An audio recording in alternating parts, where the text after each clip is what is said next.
Muy bien, aquí ya grabando nuestra clase número 23 de esta formación en Tarot de Marsella, mención, amores, relaciones y pareja.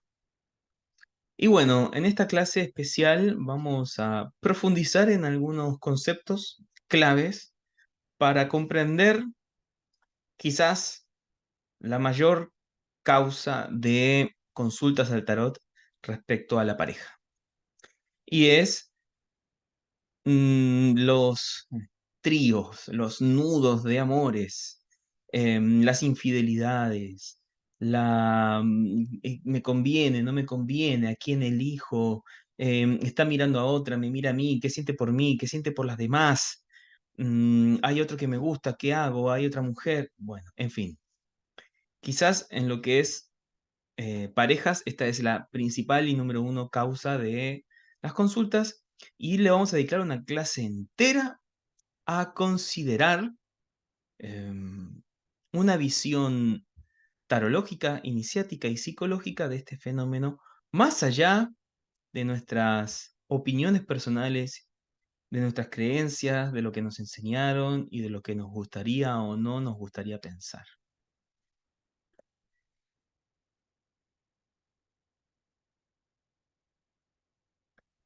Y bueno, lo primero es que esto es la píldora roja o la píldora azul de la Matrix. Es decir, hay una verdad cruda de cómo funciona esto y por qué pasa lo que pasa. Y hay una ilusoria pastilla de lo que uno quisiera creer. Entonces, si no quieres digerir la crudeza, llega hasta aquí con la clase. Y si estás dispuesta y dispuesto a digerir la crudeza, continúa.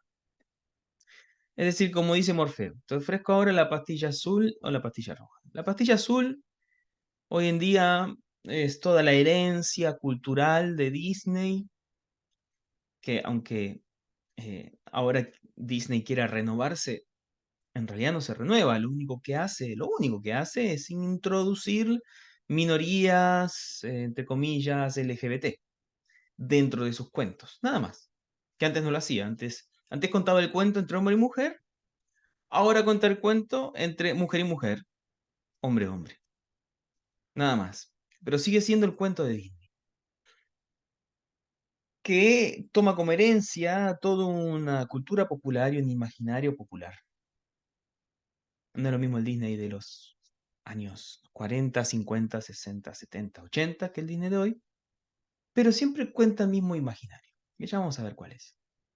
No es la cultura progre, todo lo que tenemos ahora un megáfono 24/7 por todos los medios de comunicación y las empresas que quieren hacernos introducir estos conceptos más progresistas sobre cómo tiene que ser la pareja en esta posmodernidad occidental.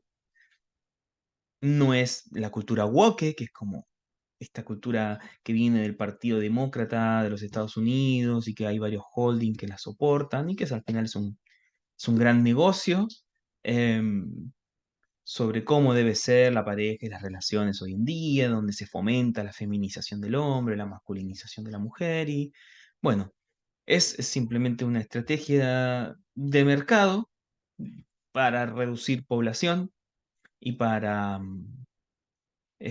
aumentar el capital productivo humano de la mujer y que sea explotada al máximo en su rendimiento de su cerebro multifocal al servicio del sistema productivo, disfrazado de cambio de valores, simplemente es una manera de absorber económicamente mayor capital humano. Entonces no es cultura woke y tampoco es religión católica, tampoco es religión islámica, tampoco es religión judía, tampoco son los valores religiosos tradicionalistas y conservadores, más cuidados en el catolicismo ortodoxo, como puede ser ahora como pilares Rusia, como puede ser como pilares el mundo islámico, que están creando este antagonismo valórico entre lo woke y lo religioso, entre lo conservador y lo liberal. No, vamos a salir de esos dos extremismos ideológicos que ahora dividen a Occidente y Oriente sobre cómo tiene que ser la familia, ¿sí? Oriente ahora está tomando el baluarte de religioso, de conservar la tradición y la familia como célula germinal del Estado, y Occidente tomando toda esta cultura woke y progresista, disolviendo la familia, creando un, un metacapitalismo comunista.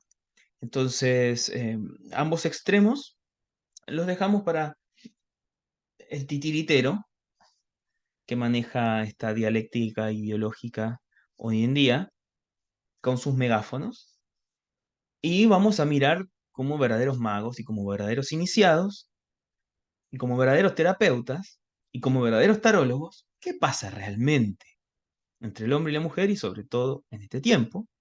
Y lo vamos a mirar a la luz de la psicología evolutiva y de sus teorías, de la psicología sistémica y de sus teorías, y de la psicología iniciática, del paradigma iniciático, de la conciencia iniciática y sus postulados. Entonces, esto último es la pastilla roja. Lo otro es ilusión. Ilusión y dualidad dentro de esa ilusión, pero es ilusión.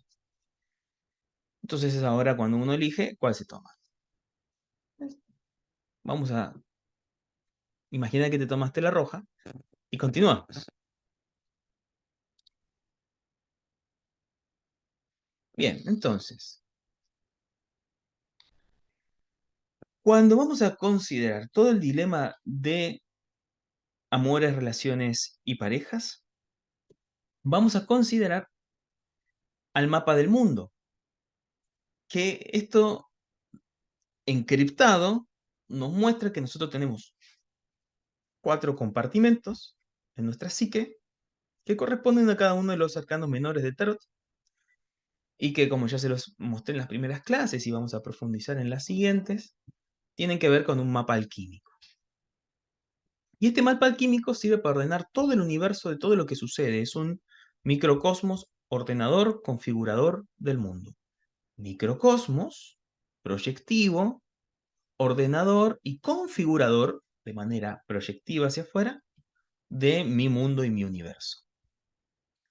Entonces, cuando nosotros consideramos que este mapa nos está mostrando que tenemos 4 compartimentos en la psique, podemos, a la luz de esos 4 compartimentos, encontrar las causas, las dinámicas, las relaciones, los nudos y las soluciones de todos los problemas que existen en nuestra psique.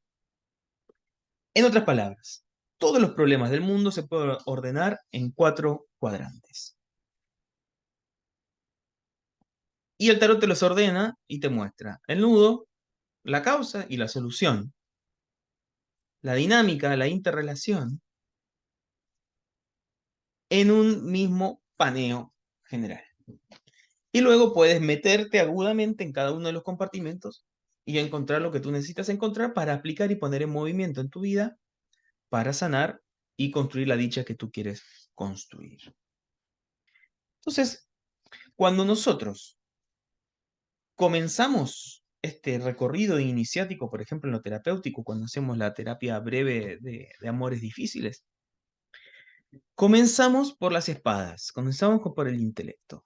Y en el intelecto tenemos que considerar, y esto ya a ustedes se lo muestro como un paneo general, para que vean que no es tan fácil ni es tan simple sacar 2 cartas y decir te conviene o no te conviene. Esto es profundo y serio. Entonces, nosotros tenemos que adentrar en un estudio de estas consideraciones. Y el estudio profundo de estas consideraciones ya viene en la formación siguiente, que es cuando trabajamos lo sistémico y lo transgeneracional.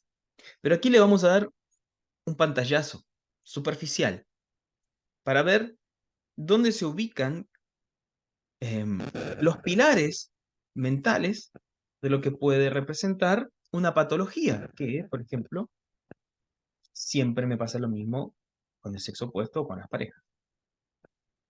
Entonces, cuando nosotros empezamos a rasgar la superficie, comenzamos por arriba. Y decimos, bueno, primero hay creencias y hay paradigmas mentales, formas de ver sobre cómo es y debe ser la relación de pareja que en realidad me lo enseñaron. Pero puede ser que me lo hayan enseñado desde la píldora azul.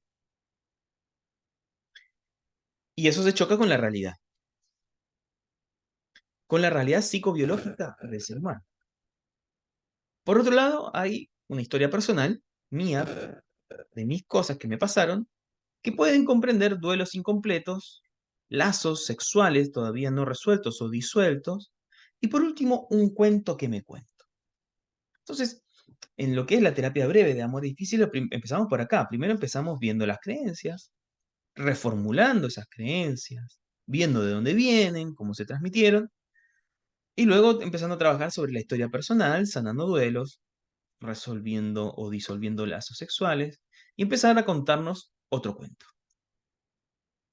Y ese es un primer nivel de profundidad. Ahora, no nos queda ahí, porque hay un nivel secundario de profundidad donde ya hay una necesidad emocional no satisfecha que yo busco en el otro y ya va a estar signada por la relación con mi mamá, porque es la primera relación. La madre es la primera relación del mundo. Y no solo eso, sino que también va a estar mi relación con mi papá, cómo yo tomo el masculino.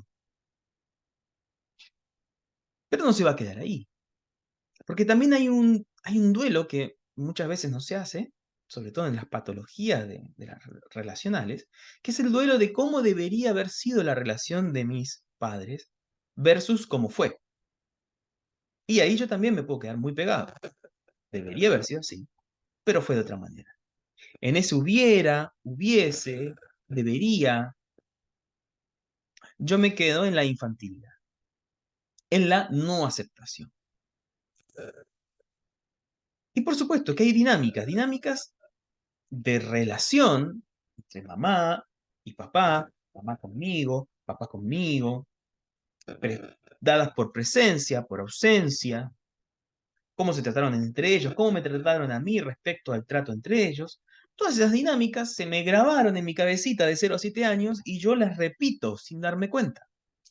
El maltrato, la ley del hielo, la ausencia, el control, en fin, diversas dinámicas aprendidas del núcleo de origen, cuando yo de 0 a 7 era una especie de grabadora virgen captando información, que luego no me doy cuenta y repito.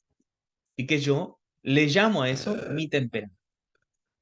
Pero resulta que mi temperamento es mi temperatura basal y mi carácter es lo que yo construyo con actitudes, con cosas nuevas que aprendo, con recursos, con habilidades, con inteligencia emocional en la cual me voy educando, que me va haciendo hacer que yo me comporte de otra manera. Y ese comportamiento es lo que forja mi carácter. Para que todo esto pueda forjarse, la clave es la aceptación. Es decir, yo tengo que partir de base en una aceptación. Si no parto de la aceptación, no paso al siguiente nivel. Cuando yo entro en la aceptación, ya puedo pasar al siguiente nivel. Y el siguiente nivel es la dinámica entre mamá y papá respecto a sus dinámicas. Es que yo puedo entender a mamá cuando entiendo de dónde viene y yo puedo entender a papá cuando entiendo de dónde viene. Entonces yo ya puedo entender a eh, los abuelos, puedo entender a los bisabuelos, puedo entender los conflictos transgeneracionales que había entre hombres y mujeres, puedo ver que al final no hay ni tan buenos ni tan malos, que resulta que ni el malo era tan malo, ni el bueno era tan bueno, ni la víctima era tan víctima, ni el victimario era tan victimario, que los excluidos, por muy malos que hayan sido, si no son integrados una y otra vez, van a estar ahí exigiendo a través de la repetición, exigiendo algún tipo de visibilización. Entonces yo ya puedo ir reconociendo estas memorias de dolor y estas cargas centrales e ir devolviéndolas, ir integrándolas, ir trascendiéndolas. Por eso la aceptación de los padres es la llave de entrada a resolver el árbol. Y ahí entiendo y veo y puedo visibilizar esa mujer excluida que era la amante del abuelo y que nadie quiso mirar, entonces yo no sé por qué siempre aparece el amante como una especie de personaje en mi vida, o soy yo siempre el amante de hombres casados.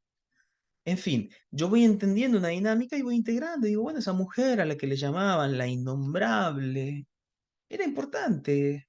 Hay que incluirla. Era el gran amor del abuelo. Entonces, si yo me quedo pegada en la lealtad con la abuela, voy a tener un problema con los hombres. Si me quedo pegada en la lealtad con ella, voy a ser siempre la otra. Entonces, yo quiero salir de esa historia. Para eso yo la tengo que aceptar y dejar de condenar al abuelo, dejar de condenar a la abuela y dejar de condenar a esa mujer. Y ahí yo empiezo a tomar distancia. Tomar distancia de que al final ellos hicieron lo que hicieron, como pudieron. ¿Quién soy yo para juzgarlos? No es perdonarlos, se cagarían de risa, ¿no? ¿Quién sos vos, cabro chico, para venir a decir te perdono? No, no, simplemente yo me hago a un lado de esa historia y agradezco que me han podido transmitir la vida y punto. Eso sería una madurez, ¿no? Y recién ahí, con esa madurez, yo podría entrar a un nivel energético. Aprender a balancear mis polaridades internas, masculinas y femeninas. Aprender a ser más masculino o aprender a ser más femenina.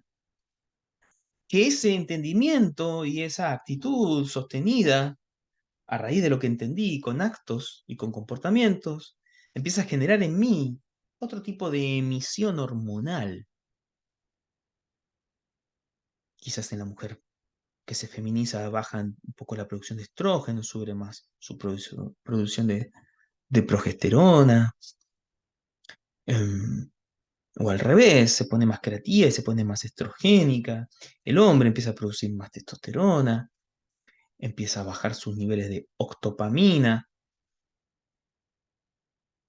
Y bueno, ahí ya puedo integrar en mi panteón psicológico y espiritual al dios y a la diosa, comprender sus dinámicas, sexualizar esas fuerzas, sexualizar a la diosa, energizarme con el dios, con la fuerza masculina, empezar a practicar conocimiento de sexualidad mágica, ritualizar con sexualidad mágica y mover la energía tántrica, taoísta, multiorgásmica a favor de mi dicha, mi realización personal, mi bienestar relacional y mi desarrollo interior. Ese es el camino. Ese es el camino del mago, del iniciado. Del profano, la culpa es de otro. La culpa es de otro, que venga el terapeuta y me solucione, el terapeuta no funcionó, se vayan todos al carajo. Buena suerte, mala suerte. Listo. Ahí quedó. Hasta ahí llega el profano. El mago no. El mago hace una verdadera alquimia dentro de sí mismo.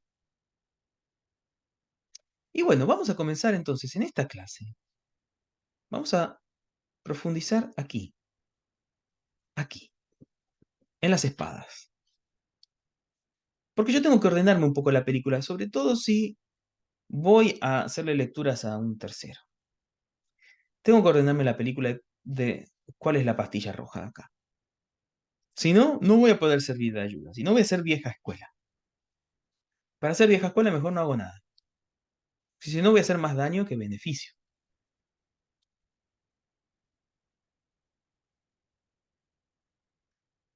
Entonces, ¿qué está pasando hoy en día? Hoy en día tenemos la virtualidad de las relaciones. ¿Sí? Estamos en una era acuariana, todo rápido, todo virtual.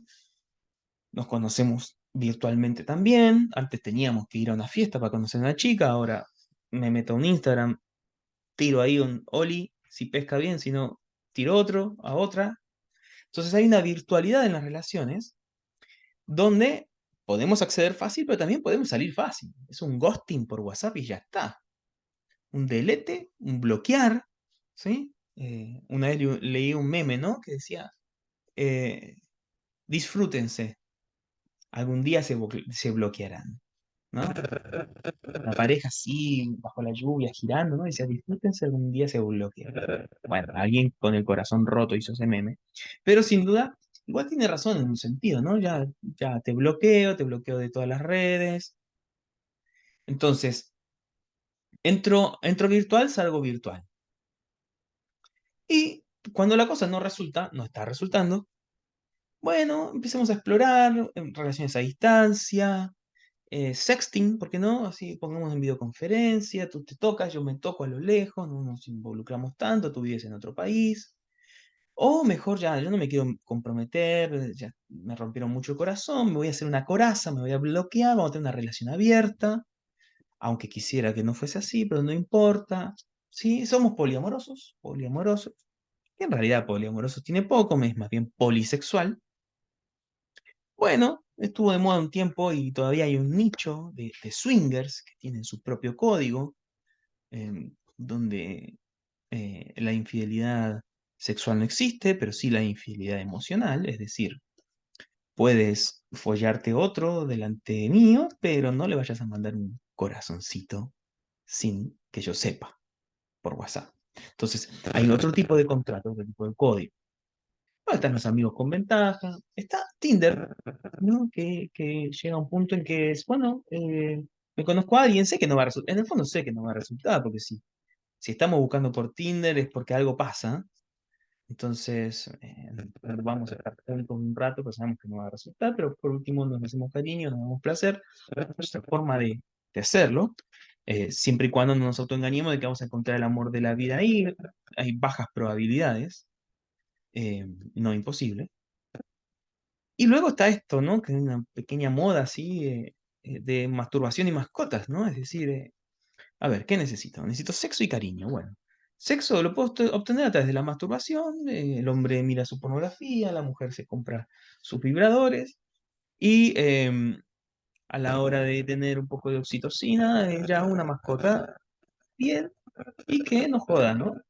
Que la mascota es una relación jerárquica. Entonces, cuando quiero estás y cuando quiero te vas. Tengo una dependencia, una obligación contigo, pero bueno. Si te mueres, te lloraré, pero me compraré otro. Entonces, viene a solucionar de alguna manera esa necesidad de afecto y de placer. Pero no llenan y están enfermando, mental y físicamente. Y esta forma superficial, eh, multipolar, es una polaridad compulsiva hoy en día, sobre todo entre los 20 y los 40, que sería como el otro polo de este amor romántico de Disney, de toda la vida contigo, que corresponde a un modelo agrícola industrial de pareja, que fue la célula germinal del Estado y la vía del progreso. Que ya lo vamos a profundizar un poquito más. Y que obviamente no resultó o generó una cristalización en los roles que generó dolor, ¿sí? O sea, la abuela con los 12 hijos, con dolor, esclava de la casa, el otro que venía cuando quería, llegaba borracho, entonces esas clásicas imágenes de nuestros abuelos, ¿sí? O bisabuelos, que siempre que están en casi todas las familias, el abuelo machista, la mujer sometida, entonces eh, queda como una cristalización de la polaridad de la célula familiar, de la cual no se quiere volver a tener experiencia y no está integrada, no está integrada, no está trascendida, no está resuelta, entonces vamos a la polaridad opuesta. Y son todos estos ejemplos que les daba al principio, más la monogamia serial, que sería como busco uno, no es, busco otro, no es, busco otro, no es, busco otro, no es, busco otro, no es. Entonces, ninguno de estos modelos es iniciático, son todos mecánicos, no son duraderos, no son sostenibles, porque no hay una elección consciente, mutua, convenida en acuerdo y con una terceridad clara, que eso es lo de la terceridad, ya lo vimos en la clase pasada. Entonces, al no ser iniciático, no puede autorregenerarse. Iniciático en el punto, no hace falta que sea brujo, mago, ni que me conozca las leyes del Kybalión, pero sí tiene que haber una especie de conciencia donde yo me doy cuenta, me hago responsable, me miro a mí mismo, el otro se da cuenta, se hace responsable, se mira a mí mismo y juntos tratan de, a la luz de reconocer que el otro es un espejo que le roza sus propias heridas, tratar de mejorarse a sí mismo, tanto para el bien de la relación como para, por supuesto, el bien de sí mismo y el desarrollo de su conciencia. Entonces, si no es desde ahí, no resulta. Y hay otro punto, que ¿por qué antes resultaba? ¿Por qué antes nuestros abuelos podían estar 30 años juntos en esta dinámica Disney donde en realidad sufrían, pero igual lo mantenían? ¿Por qué? Porque hay un cambio paradigmático y también se puede ser adjudicado a- a un cambio plutoniano, astrológico, que es que antes, digamos de los 90 para atrás, siendo generosos, se podía, por el bien común, hacer el sacrificio. Es decir, se podía trabajar de lo que no te gustaba. Agarrabas la pala y hacías el esfuerzo por el bien de la construcción, tanto nuclear de la familia como social. Pero hoy en día hay una especie de espíritu de deseo de que todo arda. Y por eso estamos tan irritables. Porque en el fondo hay una especie de mecanismo transgeneracional de querer destruir todo lo que fue construido, ¿no? Cuando se dice, por ejemplo, abajo el patriarcado, ¿sí? Y no voy a entrar en discusiones ideológicas de patriarcado, matriarcado, más que en algunos puntos clave. Cuando se dice abajo el patriarcado, se dice abajo también los puentes, los caminos, las instituciones, las normas, o sea, todo lo que es jerárquico. Pero al fin y al cabo es abajo el Ministerio de Obras Públicas, ¿sí? Al fin, es decir, es abajo todo lo que, eh, como maestro mayor de obra que tuvo que agachar el moño del ingeniero o del arquitecto, ¿no? Es decir, abajo de toda la jerarquía que ha construido lo que hoy usufructamos, ¿sí? Porque igual nos gusta tener plata en el banco, entonces, eh, y comprar cosas. Entonces, cuando decimos abajo eso, es como decir, abajo lo que todos construyeron nuestros ancestros, porque ellos sufrieron construyéndolo. Y yo no quiero sufrir más. Entonces quiero que todo arda y empezar de cero.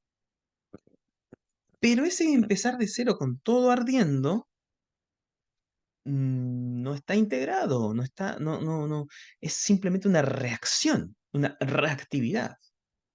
Entonces nos pasamos a esta otra polaridad donde nada me satisface sino esa mi entera satisfacción, pero a la vez no encuentro mi entera satisfacción, entonces la busco compulsivamente. Entonces estoy en una especie de arcano 13 eh, estancado. Y esto se ve en las relaciones. Por eso hay una mecha tan corta de tolerancia ahora. Entonces no se tolera un trabajo que no te gusta, no se tolera un tener que organizarse con el otro, no se tolera el otro mucho tiempo al lado tuyo, no se tolera nada. Entonces por eso encontramos tanto personas solas eh, y cada vez más adopción de mascotas. Y yo hago un énfasis ahí, porque en la mascota hay una especie de... hasta hace poco tiempo, la mascota era un utilitario. El gato era para que comiera ratones y el perro era para que cuidara el territorio. El perro chico para que al estar al grande, el grande para que muerda, el gato para que cace ratón, para que no me coman el saco de arroz. Entonces, hoy en día son como hijos, ¿no? Entonces dejamos de reproducirnos, tenemos animales y esos animales les hablamos como humanos y exigimos un cariño, pero ven que es nuevamente vertical. Entonces, hay una compulsión ahí porque no estamos tolerando al otro, el que está al lado. Es muy mecha corta, es muy abajo la construcción, la deconstrucción, la cultura woke deconstructiva, ¿sí? Em, donde quiere la total libertad del individuo, pero la libertad de un individuo termina cuando empieza la libertad del otro. Y ahí no nos podemos poner de acuerdo. Entonces, eso se está trasladando a nuestras relaciones y es por eso que está tan difícil hoy en día.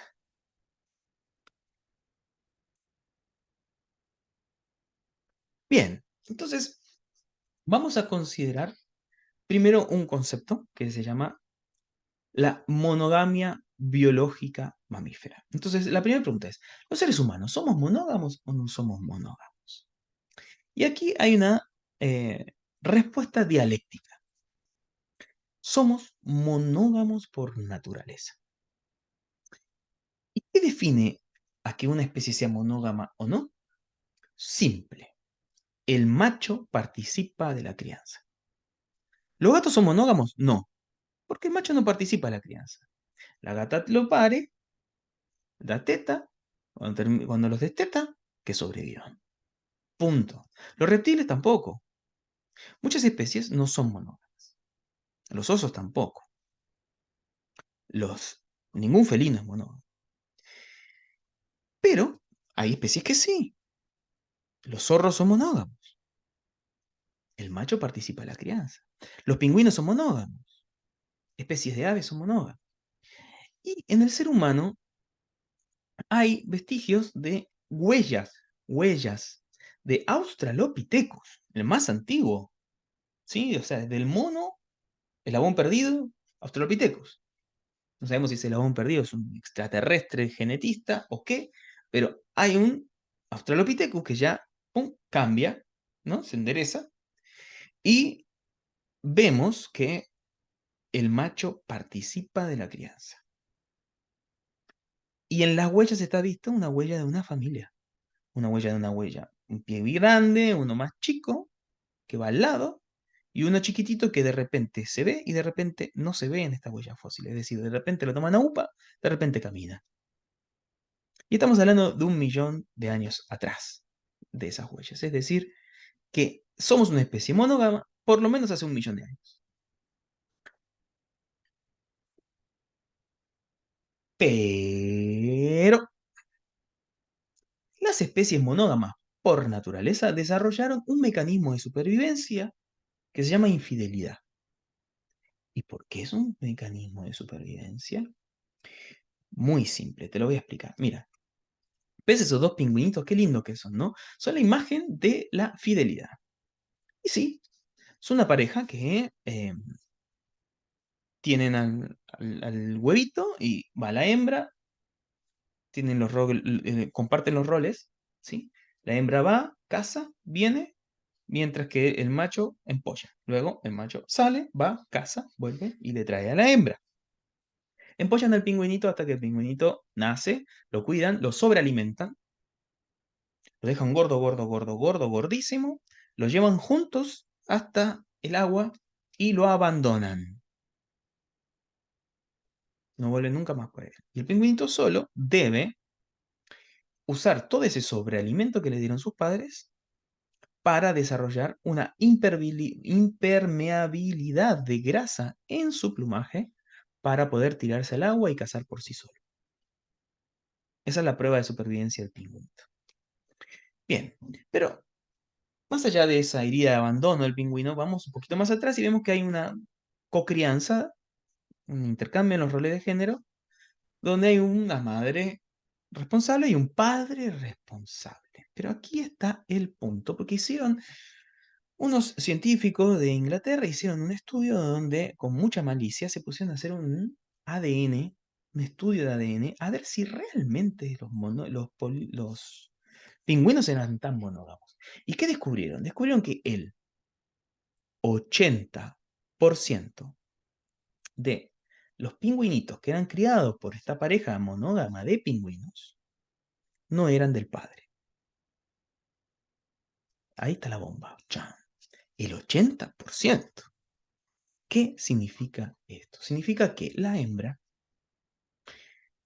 los pingüinos son muy celosos, ¿eh? Y sí forman parejas estables. Pero la hembra se la ingeniaba para arrancarse de la vista del pingüino macho para ir a reproducirse con el pingüino alfa y luego volver inseminada a su pareja pingüino, con el cual luego hace la crianza. Y su pareja pingüino, de hecho, por supuesto, nunca lo supo. Le mete el gol. ¿Y por qué pasa esto? Porque la hembra detecta que el pingüino alfa, que tiene el mejor ADN, el más fuerte, es agresivo por naturaleza y es peligroso para las crías. Y al igual que el arcano el loco, que es pura energía yang, no se hace cargo de la crianza, no se hace cargo de sus hijos. Insemina, transmite el ADN fuerte y se va. Y luego tenemos un pingüino macho un poco más bajito, con menos testosterona, que sí se hace cargo de los hijos y sí los cría y sí los cuida. Y no anda con pingüinas por ahí. Se mantiene con su pingüina. Entonces, ¿qué descubre esta pingüina que se ve aquí tan feliz? Una solución de supervivencia. Dice, instintivamente, hay machos para la reproducción y hay machos para la crianza. El mejor ADN está en el semental, pero el mejor cocriador que garantiza la supervivencia no está en el semental, está en el otro de allá. Y así establecen su sociedad y así establecen su supervivencia.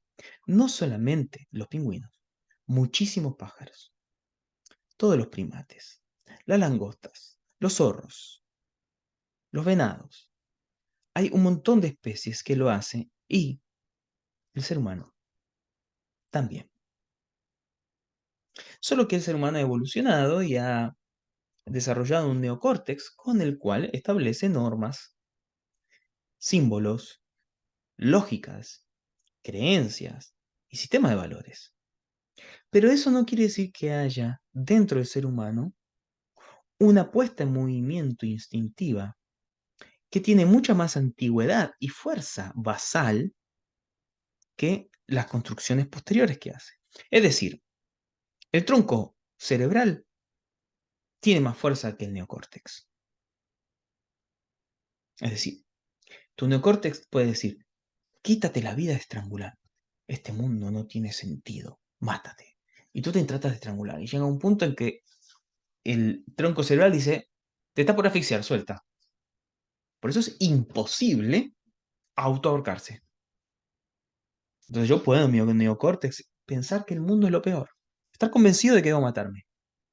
Matarme, estamos diciendo una decisión de vida. Mi tronco cerebral me suelta la mano. Entonces, nuestro tronco rige por sobre nuestro neocórtex. Somos primero biológicos y después psicológicos. Vamos a ver qué pasa con el ser humano. Para entender, primero tenemos que entender que hay un fenómeno que se llama hipergamia, acuñado por los teóricos de la psicología evolutiva, y que viene del origen, ¿sí?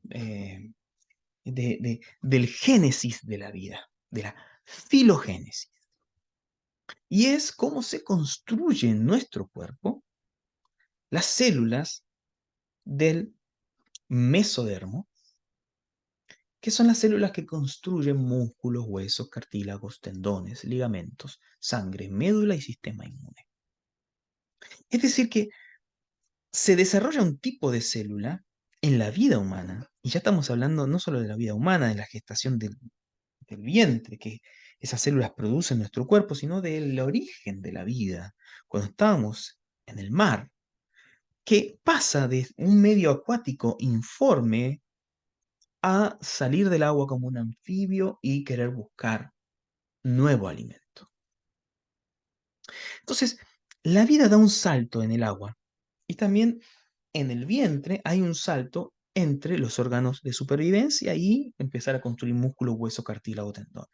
Bueno, lo mismo que pasa en el vientre es un fractal de lo que pasó en la vida del planeta.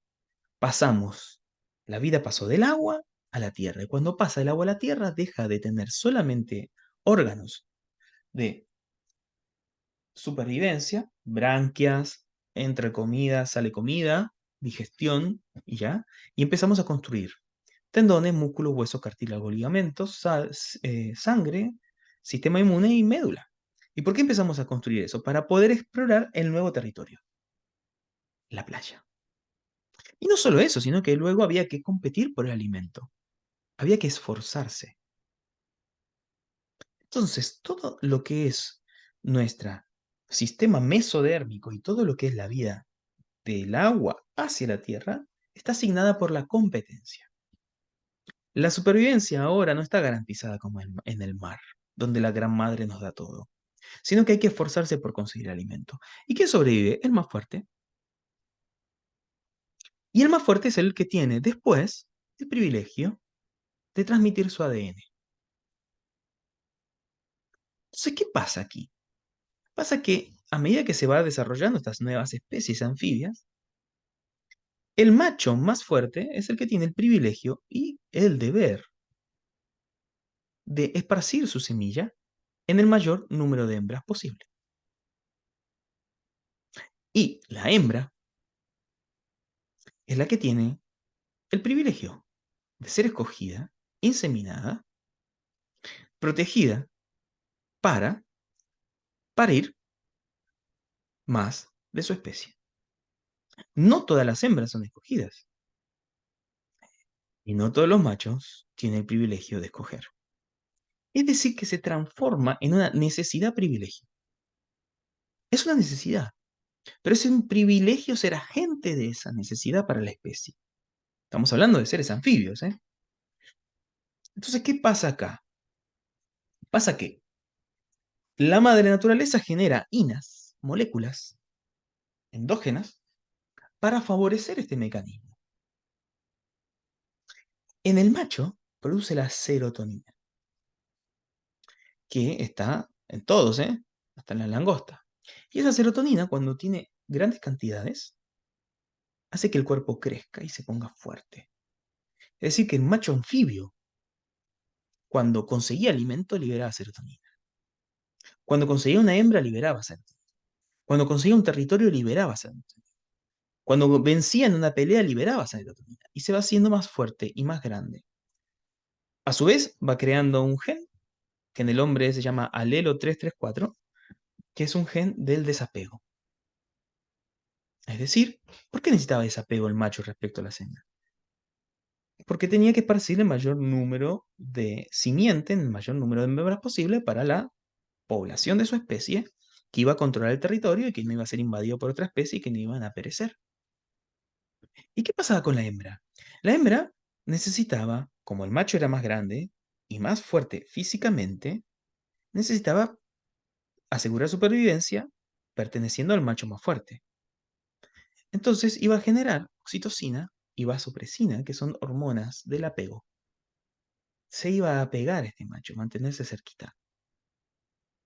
Y este macho le iba a cuidar porque ahí está su simiente. Entonces la naturaleza encontró que con hormonas podía generar esta dinámica para que ciertas especies, las más fuertes, tuviesen el mejor territorio de caza y las mejores condiciones para desarrollarse. Y es así como la vida pobló la Tierra. Y es así como el ser humano proveniente, el homínido, inclusive alineándose con este código de la naturaleza, llegó a ser la especie dominante y hemos llegado nosotros al pináculo de la civilización humana, el cual queremos todos hacer arder, pero ese es otro tema.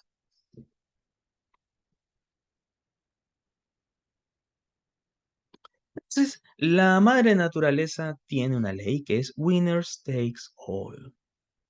Los ganadores se lo llevan todo. Y está en la Biblia.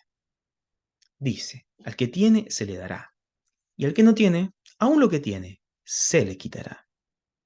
Es decir, la madre naturaleza no está ni ahí con los valores o las creencias espirituales de que el bueno debe ser compensado, de que el malo debe ser castigado, porque para la madre naturaleza no hay buenos, no hay malos. Y no está esa concepción de karma como es la concepción religiosa del karma, sino que está la concepción de karma como efecto. simplemente como efecto. Y vamos a explicar el karma de la naturaleza, bien entendido. ¿Qué es efecto? En las langostas son muy territoriales y muy hipergámicas, como todas las especies. Y la langosta, cuando se encuentran dos machos, en realidad es muy simple. El territorio de la langosta para poder alimentarse es lo que sobra de la faena de los peces que están más arriba. Entonces las langostas están en el suelo marino, en un suelo bajo, y lo que sobra de la faena marina, de los que se van devorando entre sí más arriba, cae como lluvia de comida. Y para estar protegidas, para no ser comidas, necesitan una buena cuevita. Entonces, cae trozos de comida en una explanada y hay una buena cuevita. Listo. Acá florece la especie. Pero ¿qué pasa? No hay tan buenas cuevitas ni tan buenas esplanadas debajo de lugares donde llueve comida. Entonces conseguir un buen territorio no es fácil, por lo cual las vuelve bélicas. Entonces hay un macho, que es el encargado de delimitar el territorio, que se encuentra con otro macho, y al principio se miden. Y si se miden y se ven más o menos iguales, pasan a la segunda fase, que se tiran hormonas. Y si al tirarse hormonas no se demuestran que uno es más grande que el otro, así que al otro le conviene huir, pasan a la tercera fase, que es que se trenzan y empiezan a pelear. Y uno de los dos vence, y vencer implica cortarle una pata a uno, arrancarle un ojo, lo que sea. El punto es que el que pierde, pierde y puede morir, tiene que arrancar de ahí, y el que gana, se queda.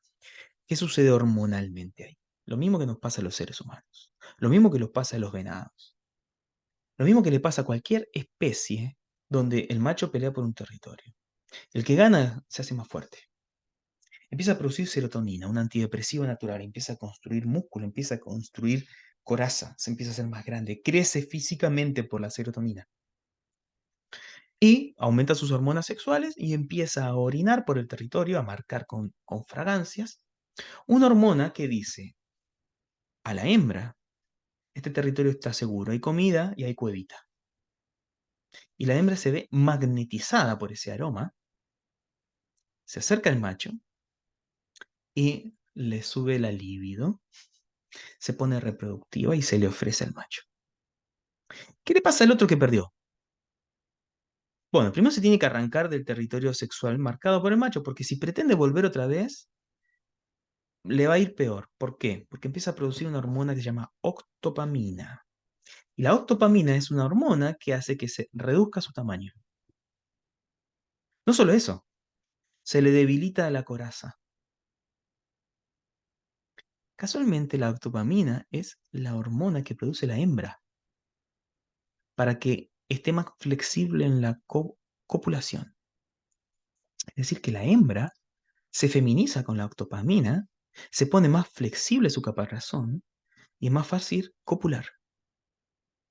Pero el hombre que pierde también produce octopamina y se le debilita el cascarón y es más vulnerable a un nuevo ataque del otro que además está más fuerte. Por lo tanto, ir por una revancha es casi ir a la muerte. Queda fuera del territorio. Como queda fuera del territorio, tampoco por su nivel de octopamina eh, tiene la confianza para ir a adquirir un nuevo territorio, ni la fuerza física, ni el tamaño, ni la dureza de su caparazón. Lo más probable es que quede solitario y que muera. Tampoco tiene hormona sexual para marcar un territorio nuevo y así atraer una hembra y reproducirse. Es decir, perdió el privilegio de transmitir su ADN. Con suerte sobrevivirá. Mientras que el otro, esto es impresionante, se muestra amenazante sobre otros territorios y empieza a probar su suerte metiendo en territorio de otros machos, que ya son dominantes. Es decir, se envalentona al doble y empieza a conquistar territorios ajenos. Y si les gana, marca con hormona, amplía su territorio y se queda con las hembras del otro. Va creando un reinado. El cual, bueno, le lleva estrés, tiempo, energía, conservar, pero es expansivo constantemente.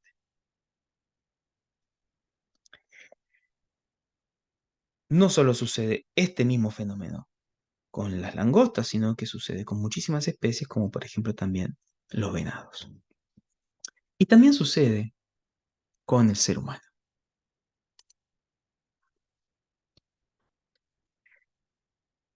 El punto clave que ahora tenemos que considerar es que somos primeros biológicos y después psicológicos. Y los referentes de atracción, que son biológicos, en el ser humano, por tener un neocórtex, se transfieren a lo simbólico. ¿Qué significa esto? Significa que producimos la serotonina, producimos la octopamina, tenemos los genes que inhiben la vasopresina y la oxitocina, producimos la vasopresina, producimos la oxitocina, lo producimos igual que las langostas, pero lo transferimos a ideas, pensamientos y comportamientos de neocórtex. Es decir, tú encuentras a la langosta macho. Sí, estás estructurado en el paradigma de la economía, en los oros. Encuentras a la langosta macho atractiva en un empresario. Y si tú estás estructurada en la creatividad, encuentras a la langosta macho en un guitarrista de una banda de rock and roll o en un cantante. Si tú estás estructurada en lo emocional, encuentras a la langosta macho en el poeta, en el sacerdote, en el guía espiritual. Y si estás estructurada en las espadas, en el intelecto, encuentras a la langosta macho, en el escritor, en ideólogo, en el científico, en el genio. Pero sigue correspondiendo la misma búsqueda. Y si vamos a ver la naturaleza, el macho tiene que hacer mucho para poder llegar a producir la serotonina que le permite el privilegio de esparcir su ADN. Sin embargo, la hembra es escogida por el macho. ¿Qué significa esto? Significa que el macho tiene que hacer y la hembra tiene que ser. Si la hembra es y está disponible, genera atracción. Si el macho hace, genera atracción. Hicieron una encuesta. La encuesta la hicieron en Estados Unidos y en Gran Bretaña. Y dio un resultado asombrosísimo. Le preguntaron a hombres y mujeres del mismo nivel socioeconómico, clase media, la siguiente pregunta. A los hombres le dijeron, ¿te casarías con una empleada de McDonald's? Y a las mujeres le dijeron, ¿te casarías con un empleado de McDonald's? Adivinen cuál fue el 90 y tanto % de las respuestas. 90 y tanto %. Los hombres respondieron, si es linda, sí. Si es linda, sí. ¿Qué respondieron el 90 y tanto % de las mujeres? No, así, no. No les importaba si era lindo. ¿Por qué? Porque está visto como dentro de la escala social, el empleado de McDonald's como alguien que gana poca plata, que no le da como para un trabajo mejor. Entonces, en la psique del macho y en la psique de la hembra, la psique de la hembra dice, mira, no me importa que sea musculoso, lindo, guapo, divertido, atento, es un empleado de McDonald's, no hay seguridad, no hay futuro ahí, no me caso, sí, me puedo revolcar si está bueno, pero no me caso, ni loca. En cambio, el hombre decía, sí, si es linda, sí. porque le importaba que fuese bonita, que sea de una manera que la encuentre atractiva y toma a la hembra. Y eso es un imperativo biológico que existe en nosotros y que ha funcionado de manera social durante todo lo que fue la barbarie. Y en la barbarie era así. Era, los winners se llevan todo. Entonces, los machos alfas tenían a la mayoría de las hembras. ¿Qué pasaba con todos estos machos? Se llenaban de frustración y resentimiento. ¿Y qué hacían? Raptaban hembras, violaban hembras y complotaban para matar machos alfas. Entonces, en un momento la humanidad, en distintos lugares, descubre que esto iba a llevar al final de la humanidad. ¿Y qué se crea?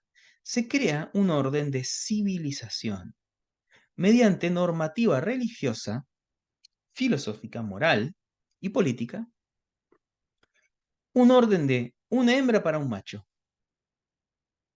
una hembra para un macho. Y ahí se logra estabilizar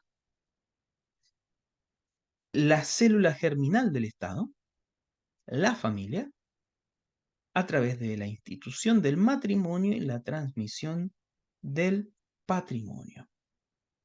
Si una hembra y un macho, tenemos garantías, por lo menos garantías más o menos, de que la cría es de ese macho, como el pingüinito. Y, por lo tanto, es quien puede ser heredero del patrimonio. Y si todos los machos tienen acceso a una hembra, es decir, seamos sinceros, si el alfa no puede estar con todas, porque está prohibido, solo puede estar con uno legalmente, hay hembras disponibles para los que no son alfa. Es decir, que la hembra alfa es la primera que va a conseguir al macho alfa. La hembra alfa es la primera que consigue al macho alfa y lo asegura. La segunda hembra alfa consigue el otro alfa y así. Cuando se agotan los alfas, las hembras beta consiguen lo que pueden de los machos beta. ¿Por qué decimos consiguen? Porque el macho busca todo el tiempo, tira por todos lados. Pero es la hembra la que da el acceso. Es la hembra la que dice, selección natural, dice, a ver, tus genes son dignos de la transmisión de la especie. Entonces es tan cruel, tan selectiva, y gracias a ella hemos llegado a este pináculo, para decidir quién tiene derecho a reproducirse y quién no. Entonces la hembra decide y es el portal de entrada a la reproducción. Entonces, cuando las mejores hembras consiguen a los mejores machos consiguen a las mejores hembras, cada uno empieza a agarrar lo que puede. Bien, pero ¿qué pasa acá?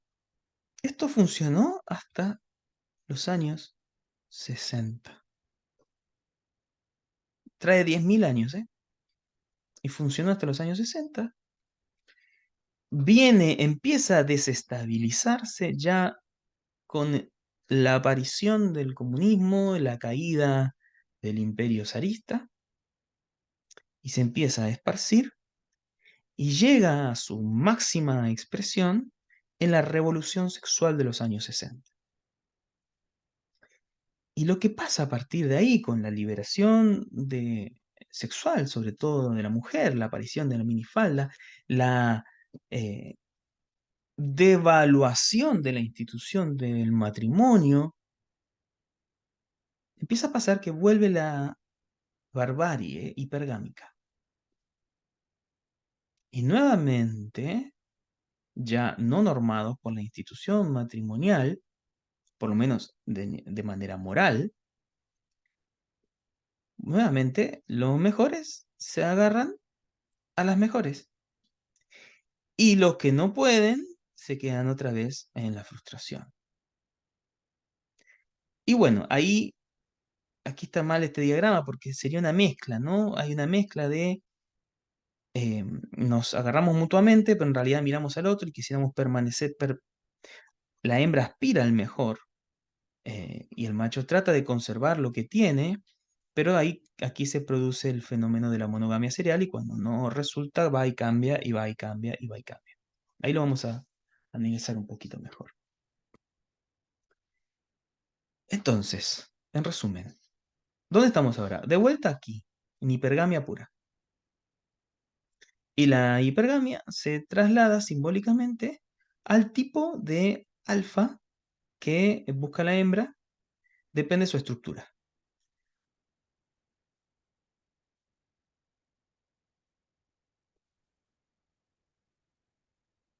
¿Qué pasa?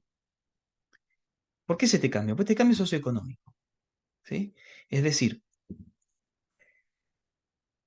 el modelo agrícola, poblador del mundo, que daba valor a la virginidad, porque era una garantía de que la hembra no venía con una cría de otro, con lo cual complicaba la transmisión del patrimonio, se empieza a desestructurar en la sociedad postmoderna y mediante la revolución sexual, pero esto es simplemente un ardid del cambio socioeconómico.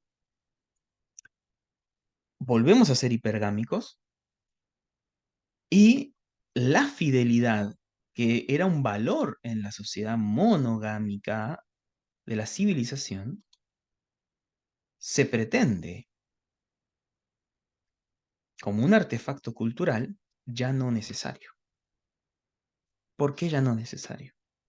Porque esta transformación que produce el, desde el manifiesto comunista en adelante y después de la Segunda Guerra Mundial con mucha fuerza, es que el Estado tiene que hacerse cargo de la supervivencia del ser humano. Entonces la familia empieza a ser cada vez menos necesaria. Es decir, depende del país en que esté, pero mal que mal, hoy en día es difícil un bebé tirado en la calle que se muera. Alguien lo recoge, si puede lo cuida, si no lo lleva a una institución, la institución lo cuida y le garantiza supervivencia hasta la mayoría de edad, a través del impuesto de las otras personas. Pero eso en el 1400 no pasaba. Un bebé en la calle se moría, si no lo agarraba un buen corazón, se moría y nadie te iba a meter preso porque tú dejaste un bebé tirado. Pero hoy en día, si tuviste un bebé y no fuiste, te podrían hasta meter preso. Entonces, el Estado garantiza, la sociedad garantiza la supervivencia del individuo. Entonces ya, no es necesaria la familia, porque ya no es necesario que el macho pertenezca a la crianza. Económicamente sí, está obligado a aportar, pero si no aporta, el Estado se hace cargo.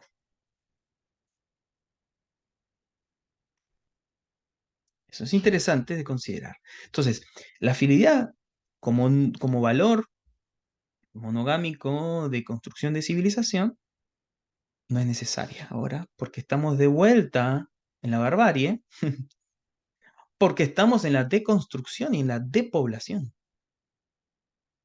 y en la búsqueda eh, narcisista, nihilista, del placer personal.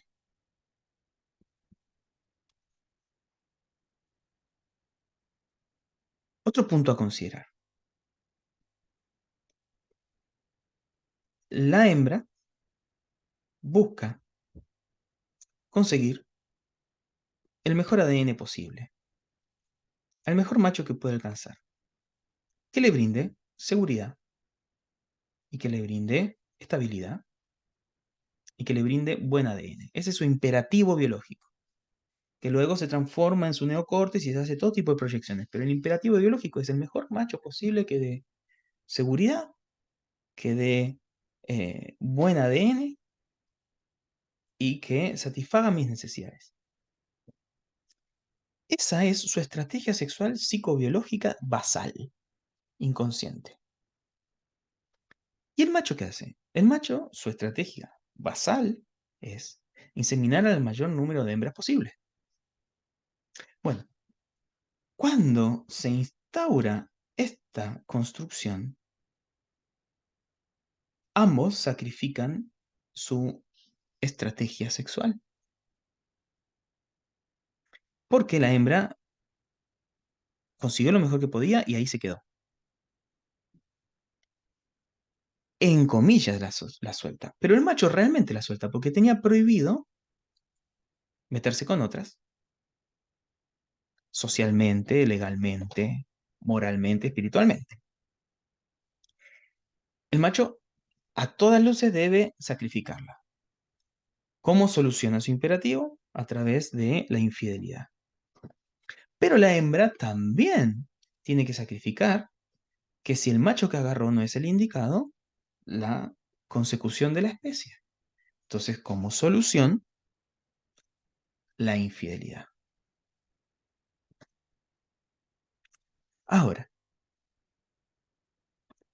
es un triunfo del matriarcado y no del patriarcado esto, sobre todo después de la ley del divorcio, porque la hembra puede sacrificar, o sea, es decir, no termina de sacrificar su estrategia sexual porque puede divorciarse y seguir buscando a uno mejor. Mientras que el hombre debe sacrificar su estrategia sexual porque no puede estar con todas las que quiere al mismo tiempo. No olvidemos la estrategia sexual de la hembra. Conseguir el mejor, y si este no es el mejor, busco otro. La estrategia sexual del hombre, estar con todas las que pueda. La hembra puede conservar su estrategia sexual, mientras que el hombre la debe sacrificar. Por eso se dice que el matrimonio como institución es un triunfo del matriarcado, para también asegurar la seguridad de las crías y conservar el patrimonio.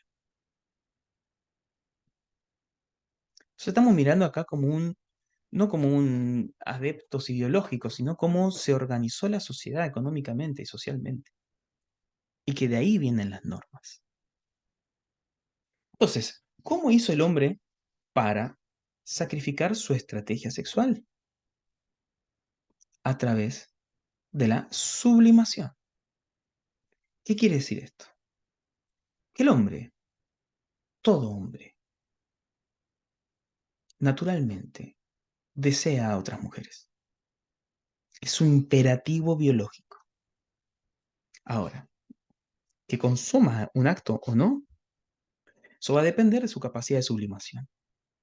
Si el hombre sublima, dirige esa energía para otra cosa. Mantiene la fidelidad, pero dirige la energía hacia otro lado.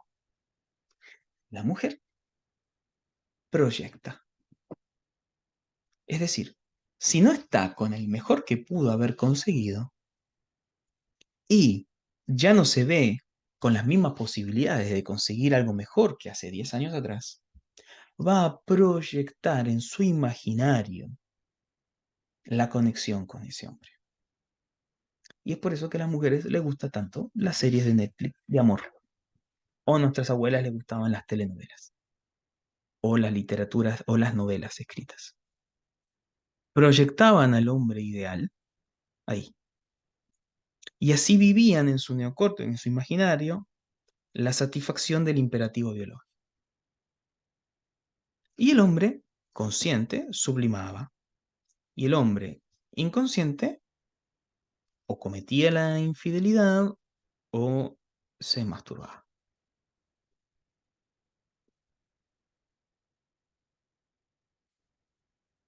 Entonces, tenemos alfas y betas.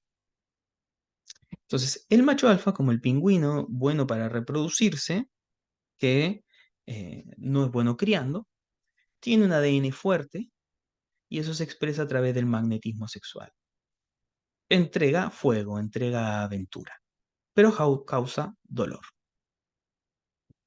Y luego tenemos al hombre beta, eh, que el beta entrega seguridad, entrega conformidad, pero puede generar frustración porque tiene una libido más baja y carece de ciertos impulsos de autodeterminación que alfa tiene. Entonces genera seguridad y conformidad, pero a la vez frustración. La hembra alfa es la reina. Es la reina que, a cambio de el utilitarismo, eh, con el mejor alfa que consigue, entrega complacencia. El problema es que agota al alfa. Y la hembra beta es la hembra que o no consigue o consigue algo que no le conforma. Entonces la hembra beta se queda con alguien como antídoto a la soledad. Alfa y beta en el hombre son comportamientos. Y en la hembra también. Alfa y beta son comportamientos, no naturalezas. Alfa es como alfa hace. Beta es como beta hace. Claro que hay beneficios de ADN que se traen heredados y que no se puede hacer nada con eso. Pero sí se puede lograr mayor competitividad en la acción que en lo que nos viene dado por genética. ¿Qué hace a alfa en masculino? Propósito, dirección, hijos, fertilidad, protección, placer, dominio, jerarquía y autodeterminación. Eso es alfa. ¿Y qué es beta? Compromiso, vinculación, proveer, criar hijos de otro, ser leal, ser cooperador, considera al otro. ¿Cuál es el problema de la mujer hoy? La mujer quiere un alfa, beta. Quiere un hombre fuerte, con dirección, fértil, que da placer, caliente, que mande, que sea autodeterminado, pero que sea comprometido y dulce, y me dé mi libertad, el hombre te va a dar tu libertad y que te va a poner a la relación por sobre sus intereses, y que va a ser leal, y que se va a someter, y que va a agachar el moño, es un beta. Ah, pero a la vez lo quiere musculoso y que gane mucho dinero y que sea empresario y que sea ganador. Eso es alfa. O es alfa o es beta. O es una tercera opción, es un hombre desarrollado, pero esos son contados con los dedos y vamos a ver por qué. Entonces quieren un alfa, pero quieren un beta. Quieren un beta, pero quieren un alfa. Y eso genera frustración porque no se encuentran. Lo femenino, lo femenino en alfa, la hembra alfa es magnética, es atractiva, es una lobista, es manipuladora, gestiona, es muy complaciente, se agarra al mejor y se comporta como una reina. Y la mujer en beta se conforma con el peor esná y se pone dependiente, muchas veces insegura y con una profunda frustración. La hembra, para cambiar su naturaleza, tiene que convencerse de lo que es. Y el macho, para cambiar su naturaleza, debe comportarse distinto.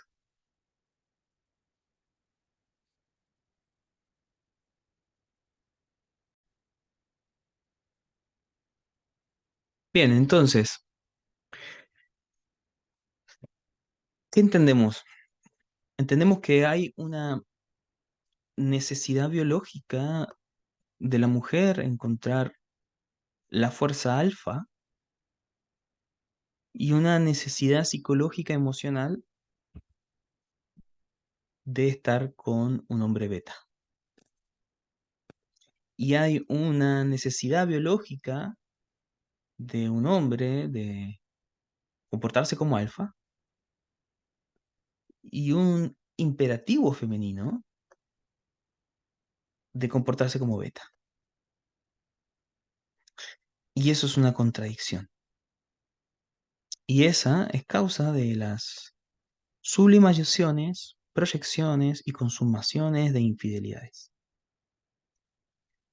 Y que como iniciados y como en el paradigma de la magia, lo único que podemos hacer es ser hombres desarrollados o mujeres desarrolladas para fomentar ambas energías en la proporción correcta.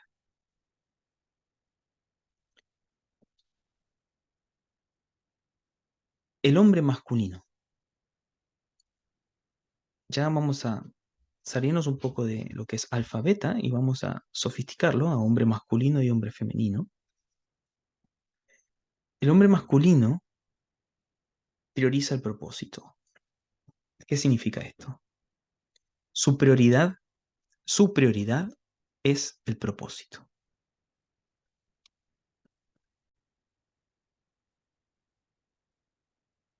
Priorizar el propósito significa que si se tiene que ir a la guerra, se va a la guerra. Es decir, si estalla una guerra y está con su mujer, y su mujer le dice, ay, quisiera, por favor, que no te vayas, te amo tanto, por favor, no vayas. Le secaría las lágrimas y le diría, mi deber me llama, volveré, pero tengo que irme. Y ella con su corazón partido lo amaría y lo honraría. Pero si ese hombre prioriza la relación y le dice, tengo que ir a la guerra, ay, por favor, no te vayas, no te vayas, te amo tanto. Y él le dice, ¿sabes qué? Tienes razón, voy a falsificar unos papeles y voy a desertar y me voy a quedar contigo. Esa mujer, por un lado, se sentiría feliz de que se queda con él y por un lado más profundo, más de tronco cerebral, sentiría un profundo desprecio.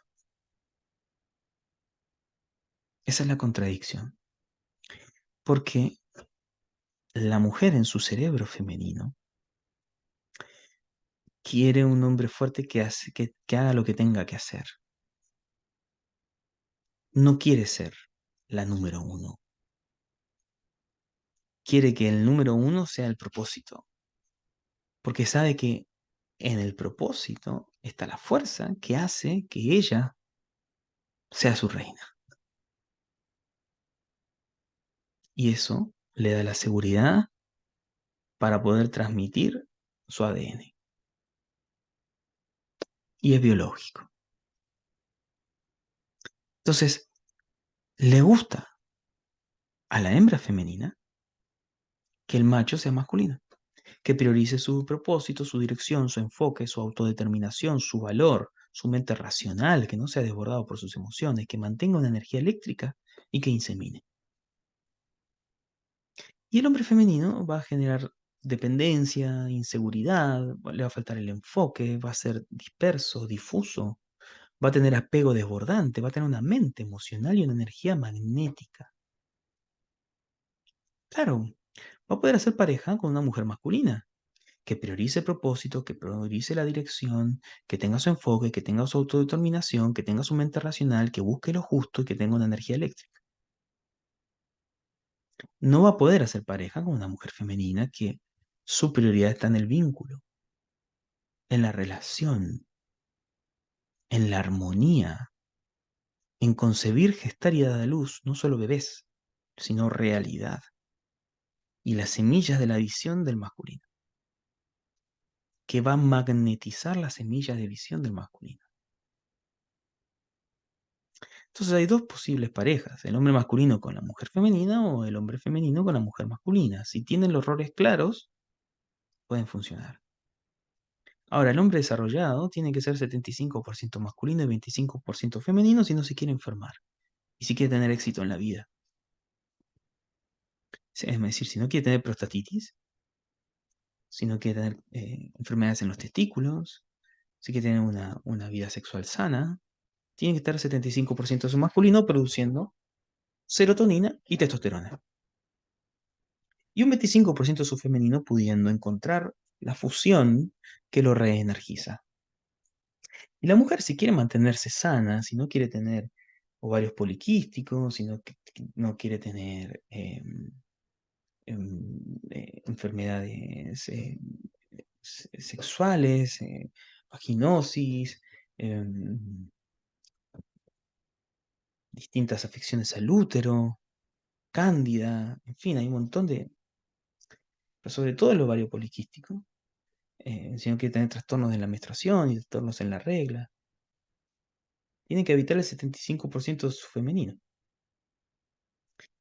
Y tan solo un 25% masculino, suficiente como para que ella pueda por sí misma, pero no que gobierne la relación si es que quiere un hombre masculino. Si es que quiere un femenino, claro, que gobierne ella. Pero si quiere un hombre masculino y quiere gobernar la relación, no va a funcionar. Entonces va a buscar, va a crear una monogamia serial buscando ese masculino femenino que no existe. Tiene que habitar su feminidad. Y eso es biológico. Y la cultura de hoy nos quiere vender una cosa distinta y por eso tenemos la cantidad de consumo de medicamentos psiquiátricos más alta en la historia de la humanidad. Y el 80% de los consumidores son mujeres. El 80% de los consumidores de medicamentos psiquiátricos que se producen al año son mujeres. ¿Por qué? Porque nos están antibiologizando con la cultura progre.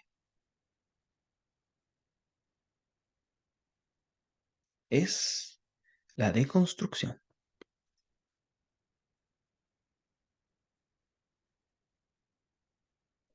Bueno, entonces, ¿cómo soluciona el problema del imperativo biológico frente a la normalización de la relación monogámica? Bueno, primero con contratos, ¿no? Existen contratos. Por ejemplo, lo había mencionado, el contrato swinger. El contrato swinger es un contrato, ahora ya no está tan de moda, pero en su momento estuvo de moda, que era sexo con quien quieras, bajo mi aprobación. Sexo desenfrenado, con quien quieras, delante mío o sin que yo vea. Pero es solo sexo. Conmigo, abracito. No le vas a mandar un corazoncito porque eso sería infidelidad, por ejemplo. Vamos a ver por qué eso no funcionó. Em, Contratos, ¿no? ¿Qué es infidelidad para el otro? ¿Es dar un like? ¿Es infidelidad? ¿Es chatear? ¿Es mirar pornografía? ¿Es masturbarse con un consolador cuando él está de viaje? ¿Qué es infidelidad? ¿Qué no es infidelidad? ¿Es ir a tomar un café con un amigo? ¿Es ir a tomar el café con un ex? ¿Qué es fidelidad? ¿Qué es infidelidad? Esto tiene que ser un contrato explícito. Y una vez establecido el contrato explícito, la solución es que el hombre sublime su naturaleza de imperativo biológico masculino de estar con todas las hembras posibles y dirija esa libido hacia su mejoramiento personal. Y si el hombre logra su mejoramiento personal, se desarrolla como hombre de valor. Y si el hombre se desarrolla como hombre de valor, la mujer no está pensando en que podría conseguir uno mejor. Y se siente satisfecha con el compañero que tiene, que está trabajando por ser cada vez mejor. La mujer no necesita mirar para el lado ni apuntar a uno mejor, y el hombre conduce su libido impulsiva, polígama, no polígama, sino plurisexual hacia su desarrollo personal. Y así se puede mantener una pareja monogámica en el tiempo del formato hombre masculino, mujer femenina. Pero, ¿qué pasa si esto no se logra? Bueno, tenemos primero una variable que es el hombre alfa no sublimado. Es decir, el tipo que tiene varias por ahí, tiene varias amantes por ahí, tiene la oficial y las capillas. Tiene la catedral y las capillas. Y engaña literalmente. Porque si esto fuese a los ojos de la mujer y la mujer lo aprobara, sería un contrato, no sería infidelidad, porque es un contrato explícito. Por ejemplo, los japoneses. El otro día estaba viendo una entrevista de los japoneses y que la mujer japonesa no considera la prostitución como infidelidad, pero sí un amante. Tienen cultura de prostitución, las geishas, por ejemplo. Entonces, si el hombre va con una prostituta, no hay problema, descarga, no pasa nada. Que use condón. Ahora, si él empieza a chatear con una chica y se manda corazoncitos, eso ya es infidelidad porque hay una es un amante. Esa es la lógica que ellos tienen, el tipo de contrato que ellos tienen. Entonces, si engaña, tiene otras por ahí, no dice nada, sería un hombre alfa, o sea, en actitud alfa, imperativo biológico del alfa, no sublimado, causa de infidelidad. Es decir, no sublima. Repito, no es que no desea, todos los hombres desean, alfas y betas. Es que no sublima su deseo. El otro es, otra posible causa de infidelidad es el hombre beta en fuga de presión beta. ¿Qué significa? Que el ser beta es frustrante para el hombre. Todo hombre quiere ser alfa, solo que no tiene los recursos, el conocimiento, el compromiso, la voluntad, etcétera, el beneficio del ADN, etcétera, que le permiten alfarizarse, porque alfa es un comportamiento. Entonces, el ser beta junta frustración y la frustración del ser beta se descarga de diversas maneras. Una de ellas es la violencia intrafamiliar, pegarle a la mujer, pegarle a los hijos, pegarle a los perros. La otra es el ser agresivo pasivo, la otra es el alcohol, la otra es la marihuana, las drogas, las adicciones, el vicio, la prostitución, y ahí puede aparecer una salida, una fuga a través de la prostitución o de un amante. Cansado de que ser el sometido, se mete con una hembra por ahí. O es un beta que entra en alfarización, es decir, por alguna razón, quizás para salvar su próstata o quizás para em, generar una autoconfianza, lo que sea, empieza a comportarse como alfa y elige deliberadamente un amante para sentir la fuerza de alfa. Y eso se puede sostener o puede volver a caer. ¿Sí? Fue un romance y después otra vez cae en depresión y quiere volver con la ex, en fin, puede pasar. Pero simplemente es un imperativo de vivir la serotonina del alfa. También puede ser que la mujer femenina alfa o beta, que esté en su programa hipergámico activo, que todas están activas en cierto nivel, eh, utiliza la técnica de Tarzán y los platos giratorios. Es decir, esto es simple. Toda mujer tiene sus peucos, sus buitres, porque la mujer es la que da el portal de acceso a la reproducción. Dice sí o dice no, dice, ¿tus genes son dignos de reproducción o no?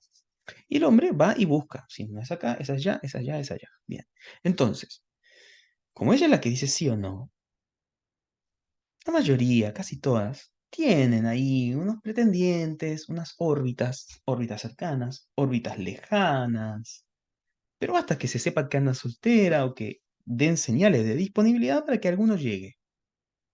Bueno, eso se le llama los platos giratorios, es decir, hay un plato que está girando. Entonces, de vez en cuando ese plato se le da un comentario ambiguo y se lo mantiene. Estamos hablando de la mujer que está en su programa hipergámico activo porque no está satisfecha con su hombre. Entonces, de vez en cuando, ¡pim!, hay uno que le dice algo y ella da un comentario ambiguo y ¿han visto estos tipos que hacen girar varios platos al mismo tiempo con un palito así y se mantienen girando? Bueno, so, cuando está por caer el plato, le manda un mensajito y jaja, jaja, un like de corazón raro así y mantiene otra vez girando. Están ahí. Son opciones. Son opciones. Esas opciones pueden volverse tentadoras en un momento de crisis matrimonial o de pareja. ¿Dónde va a buscar inconscientemente la técnica de Tarzán? ¿Qué es la técnica de Tarzán? Tarzán suelta una liana cuando firma la otra. Es decir, ya, esto es lo mejor que tengo hasta ahora. Pero ahí en los platos giran en una de esas y promovida por la crisis, el otro cada vez está operando peor, cada vez le va peor, cada vez está más desganado, cada vez atina menos, cada vez más beta, cada vez fracasa más, cada vez me desmotiva más, y el otro que podría llegar a ser, por lo menos antes no era mejor, pero ahora el otro no es ni la mitad de lo que era antes, entonces ahora el otro ya es más que lo que él es ahora, y a ver, voy a probar. Y ahí hace Tarzán, ¿no? Entonces agarra. Y si está firme, puede soltar la anterior. ¿Y qué pasa ahí? Le dice a su pareja, ¿sabes qué? Yo te amo mucho, pero me voy a ir a la casa de mi mamá con los hijos. Se va a la casa de la mamá con los hijos y pasa un tiempo prudencial y empieza a verse con este otro. O sea, ahí sería una mujer alfa o beta en programa hipergámico. Básicamente no estaba sintiendo ni seguridad ni confianza con su pareja anterior y buscó algo mejor. También puede ser que haya una mujer masculina, masculina porque la energía sexual es fuego y la energía sexual per se es fuego. Si una mujer busca energía sexual per se por el puro hecho de solamente placer, está en su polaridad de bastos, en su polaridad masculina. Entonces, si busca solo sexo, en compensación de una deuda explícita o implícita, estaría en su polo masculino, por lo menos en ese momento, o quizás como estructura. Entonces, busca cobrarse una deuda por infidelidad o de otro tipo, consciente o inconscientemente, teniendo sexo con un tercero. Cobrársela. Otra causa de infidelidad puede ser la mujer masculina, alfa, con su fuego sexual activo, en bucle de frustración emocional. ¿Qué es esto? La mujer, en su imperativo biológico, necesita producir oxitocina y vasopresina para quedar apegada al macho que le da seguridad, la hembra. Lo que busca es la liberación de oxitocina postorgásmica que le da la sensación de apego y seguridad. Rendición, busca la rendición, busca el pecho seguro, el pecho peludo de la espalda plateada del gorila que le da seguridad y le da cariño después del éxtasis. Busca eso. Su imperativo biológico busca eso. Pero, como el macho que encuentra no es alfa y es femenino, o quizás encuentre un macho alfa masculino, pero ese, como él la percibe masculina también, repelen las dos energías eléctricas después de varias relaciones sexuales, no se genera establecer un vínculo, empieza a buscar en la dopamina sexual esa oxitocina de rendición. ¿Y qué hace? Genera una especie de bucle eh, promiscuo de muchos hombres, donde los orgasmos se vuelven cada vez más superficiales, menos de cervix y más de clítoris, y busca ese apego, ya por superficialidad, por dopamina, por el placer sexual del momento. Pero inconscientemente lo que está buscando es la oxitocina. Está buscando la rendición, pero no la encuentra en su cerebro. Entonces se llena de dopamina y se vuelve cada vez más superficial y cada vez busca lo mismo con más hombres y con ninguno lo encuentra y genera una frustración emocional que termina deviniendo muchas veces en trastornos obsesivos, compulsivos y distintos trastornos psicológicos. Porque no se libera la oxitocina que la autorregula hormonalmente y psicológicamente. Es solo dopamina. Entonces, claro, una mujer que está en una relación corta, breve, que está en ese bucle, claro, va a encontrar otro y va a probar con otro y va a ser infiel. La mujer femenina en solución de supervivencia sería la mujer que encontró un hombre seguro con quien establecer familia, proveedor, quizás no es tan caliente, pero es seguro, es estable, es amoroso, nunca la va a tratar mal, tiene un buen pasar económico, está todo dado. Pero o es infértil, o tiene un bajo conteo de esperma, o no tiene la libido tan alta. Entonces, ¿qué hace? Inconscientemente, una noche con un tipo, no sabe por qué, qué le pasó, Se metió y quedó embarazada. O tuvo un breve romance y quedó embarazada. La de la pingüina, pero es inconsciente. Entonces oculta esto y se queda con su otra pareja. Solución de supervivencia. El mejor gen para la reproducción y el mejor gen para la crianza. Ojalá que nadie se entere para no tener problemas, ya su neocórtex fabrica una red de mentiras o de encubrimientos que le causa un problema psicológico fuerte para sostener la solución de supervivencia. Luego está el cachetazo de despertador, que ese puede ser de los dos lados, puede ser el hombre a la mujer o la mujer al hombre. En el fondo es la infidelidad porque el otro está mirando para otro lado. Entonces, casi siempre lo hacen más las mujeres que los hombres, se meten con otro solamente para que el otro despierte. Es más, quiere que el otro lo descubra. Quiere que el otro descubra la infidelidad. Quiere que dejan el teléfono disponible ahí para que el otro agarre y revise el WhatsApp. Para que encuentre lo que el otro quiere que sea encontrado para despertarlo. Para despertarlo y reajustar la relación.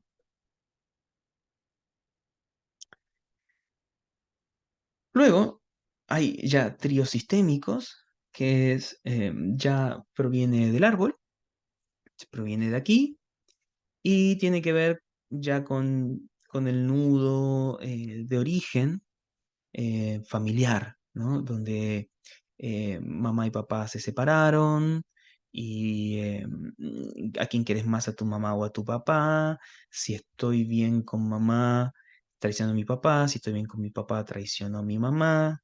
Entonces me formo en una herida de traición, mamá me cumplía algo, pero siempre me traicionaba y nunca cumplía lo que decía, o papá siempre me traicionaba, nunca cumplía lo que decía, entonces la traición se vuelve una norma y quedó una especie de búsqueda de papá y de mamá a través de una repetición de las traiciones. O también repetición del árbol familiar, implicaciones de tríos. Es decir, todas las que pertenecemos a este clan hemos sido traicionadas, entonces yo también soy traicionada y entonces me busco inconscientemente un hombre alfa que nos sublima. O yo soy la traicionadora, estoy en lealtad con esa mujer excluida que era el amante del abuelo, entonces yo siempre soy la otra de hombres casados. Y por último, un nudo estorge. ¿Qué es un nudo estorge? Un nudo estorge es cuando la niña o el niño, en los primeros años de la infancia, donde ama y desea al progenitor del sexo opuesto, conflicto de Edipo, conflicto de Electra, recibe una prohibición de la libido. Es decir, por ejemplo, eh, la mamá baña al niño, el niño 3 años, la mira a la mamá medio enamorado y el niño tiene una pequeña erección. Entonces el niño en ese momento siente amor por la madre y siente líbido genital. Y la madre le hace ver explícita e implícitamente que eso está mal y lo reprime. O la niña que se sienta en las rodillas del padre y empieza a sentir placer. Y el padre lo detecta, entonces para no estar involucrado con esa energía, la aparta bruscamente. ¿Qué pasa ahí? Se crea una disociación en la mente donde la persona que amo no me puede dar placer. Entonces empiezan a buscar disociativamente que el placer está con una persona y el amor está con otra. Por supuesto que aquí no debemos fomentar, o sea, como se te ocurre un padre que fomente que su hija se siente en su pierna o que una madre fomente la elección de niños. No, no se debe fomentar. Pero también hay que tener una máxima delicadeza a la hora de desviar esa energía sin que se perciba o se sienta un rechazo de algo malo. Porque estamos hablando de un niño y una niña pequeña que tienen unido todavía el filia con el estorge y no lo disocian. Entonces, se deriva, le cambio la atención, le muestro otra cosa. Me hago el loco, se hace la loca, acá no pasó nada, cambiamos la atención, un huevo y no pasa nada. Entonces, luego, a medida que va creciendo, va haciendo esa disociación solo y ya resuelve su Edipo. Pero si eso se reprime, se condena, o peor, se fomenta con un abuso, queda el nudo. Entonces, como vemos, En resumen, las causas de las infidelidades son variadas y son inconscientes, son pura programación. Fíjate que todo esto es programación, son imperativos biológicos, son movimientos que nos impelen, que nos mueven como titiriteros a la acción. Está muy lejos de quiero ser infiel porque sí. Hay algunos casos de un hombre o mujer alfa no sublimados, pero son raros, la mayoría son imperativos biológicos inconscientes. Y el problema, como ven, es siempre sistémico. Siempre sistémico. Son dos bailando el tango. O tres. O cuatro. Todo esto tenemos que considerar y hay quizás alguna que otra variable que se me haya escapado, pero estas son las principales. Estas son las que encontramos. Por eso no es tan fácil responder a la ligera una respuesta de esta índole. Hay que detectar qué está pasando. Aquí ya tenemos recursos. Y también tenemos una comprensión para comprender lo que nos pasa a nosotros.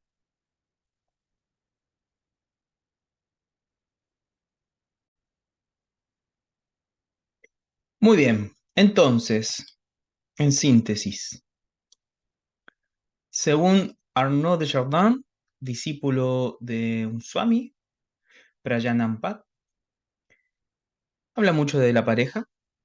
em, Te dice básicamente la conciencia iniciática aplicada a la pareja y te dice, el otro eventualmente va a sacar lo mejor y lo peor de ti. Serás profundamente amada y a la vez profundamente odiada. Amarás en profundidad y odiarás en profundidad. Y se van a revelar mutuamente las heridas. Acéptalo.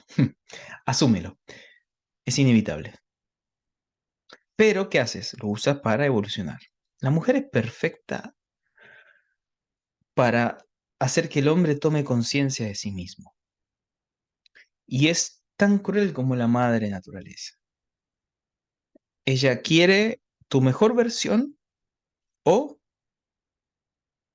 no eres digno. La madre naturaleza quiere la mejor versión de ti o no eres digno, ni de reproducirte, ni de existir. Y descarta al más débil. Así de cruel es. Es la justicia. Y, a su vez, la mujer, frente al hombre, va a buscar que sea la mejor versión de sí mismo, que sea digno de eh, perpetuarse. Y si el hombre no desarrolla eso, o va a proyectar en otros o directamente se va a ir. El hombre tiene que aprender que si establece un acuerdo monogámico, tiene que aprender a sublimar su deseo natural por otras hembras y usarlo para la mejor versión de sí. No hay muchas salidas más que eso. Entonces, todo se basa en un ciclo de atracción, rechazo y supervivencia. Y a partir de esa base se construye, se elige construir amor. Se basa en atracción, rechazo y supervivencia. Luego, si no están las heridas emocionales resueltas, las necesidades de apego y de satisfacciones de lo no satisfecho en la infancia. Recién ahí se empieza a elegir construir amor para un desarrollo de la conciencia y espiritual y del ser y de la mejor versión de ti. Esos son los niveles. Entonces, ¿Cómo podemos evitar los estancamientos que generan después infidelidades? Bueno, primero comprendiéndolos. Hay un ciclo de estancamiento que es, la mujer no le entrega complacencia y el hombre no le entrega seguridad. El hombre se siente oprimido y saturado por la falta de complacencia de su mujer, por haber sacrificado su estrategia sexual de tener muchas a la vez, su imperativo biológico, y siente una frustración sexual que lo desvaloriza, lo llena de rabia y lo lleva a agredir en distintos niveles, desde el hielo frío hasta la agresión directa. Y la mujer siente un vacío, se siente reprimida y con una frustración emocional donde se siente rechazada y rechaza, siente miedo, siente separación y siente una desvalorización por haber sacrificado su estrategia sexual de sus mejores años, cuando era joven y estaba en la flor de su potencial en el mercado sexual, y eligió mal. No siente seguridad,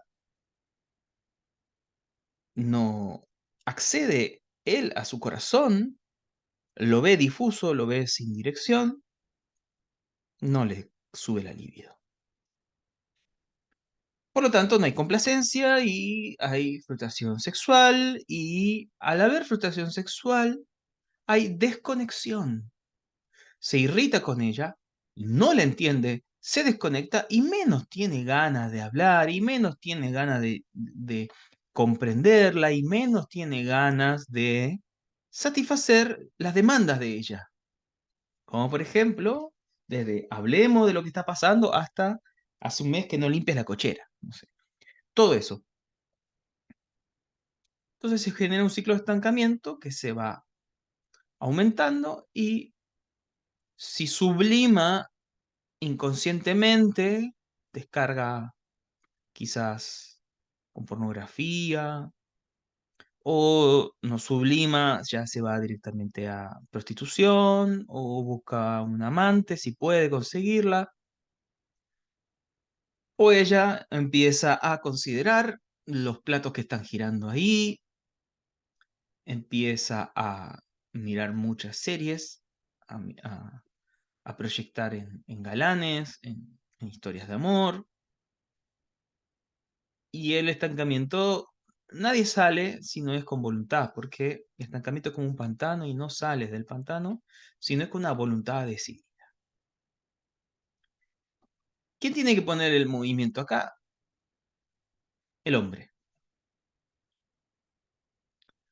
O quien habita el masculino en la relación. Si estamos hablando de una relación mujer masculina, hombre femenino, tendría que ser la mujer. Para que florezca, el hombre necesita brindar apoyo, perdón, necesita brindarle seguridad, necesita brindarle una imagen y una sensación de que se puede confiar en él, de que va a estar todo bien, de que puede hacerlo, y lo tiene que demostrar con hechos, no con palabras, con comportamiento. El comportamiento es lo que nos hace ser lo que somos. Se tiene que comportar distinto, tiene que comportarse brindando seguridad, tiene que comportarse brindando comunicación íntima, y la tiene que hacer sentir que es amada y que es escogida, que sus votos de haberla escogido están vivos, la tiene que escuchar, tiene que entrar en esas conversaciones densas donde se están quizás horas hablando de temas catárticos no resueltos, y tiene que con su comportamiento en hechos demostrar que es digno de confianza y que puede brindar seguridad y protección. Si es así, el corazón de ella se siente contenido y empieza a sentirse pleno. Y como el corazón está conectado con el cervix, porque están controlados por el mismo relé cerebral, que este controlador que tenemos en el cerebro, que controla cervix y corazón.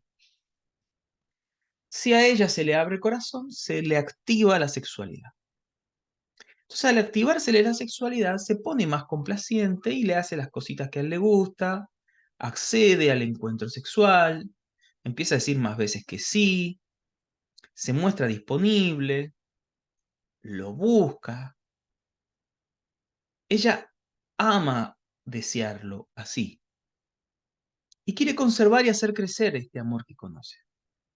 Y él se siente complacido sexualmente y aumenta su confianza en sí mismo y confía que ella confía en él.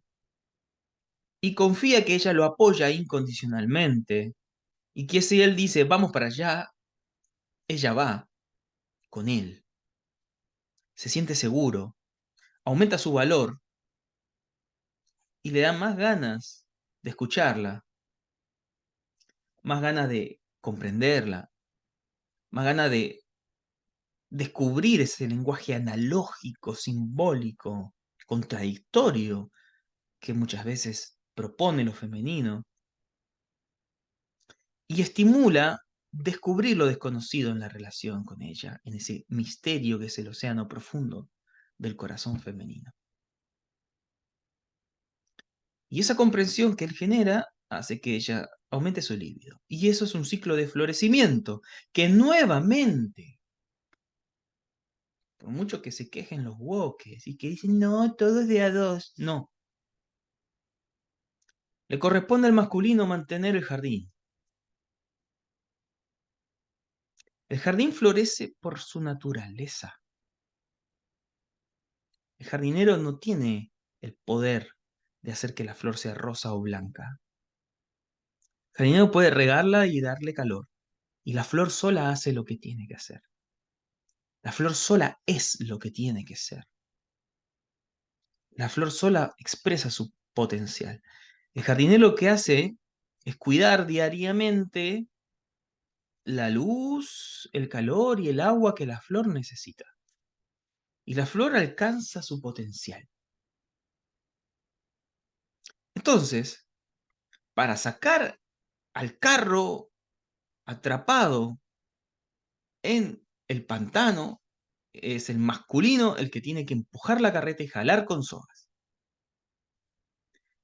Y para mantener el jardín bonito es el masculino el que tiene que desmalezar, que tiene que cortar el pastito, el que tiene que desparasitar, el que tiene que regar, el que tiene que abonar. El hombre que comprende esto puede conservar una relación. El hombre que dice, ay no, todo tiene que ser los dos, ese hombre no está a la altura. Entonces el femenino se va a sobrecargar o el femenino que va a hacer va a confiar más en su masculino propio que en el masculino de él. Entonces va a ser ella quien va a sostener la relación. Se va a convertir en una madre. Y las madres no tienen líbido con los hijos. Va a ser una relación donde el masculino va a conservar la relación, pero va a estar en ella el masculino. Va a ser ella quien conserva la relación, ella va a ser la proactiva, ella va a ser la madre, él va a ser el hijo. Y en el fondo no va a haber realización sexual en él, pero sí va a tener una mamá que le plancha, que le lava, que lo cuida, lo alimenta y le dice lo que tiene que hacer. Aún así, es el masculino quien lleva la relación, solo que lo tiene ella. El hombre que quiera asumir el masculino tendrá que asumir la responsabilidad de cuidar el jardín.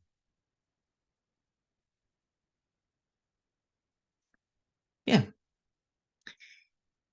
vamos a llegar entonces hasta aquí con estas reflexiones, estas consideraciones.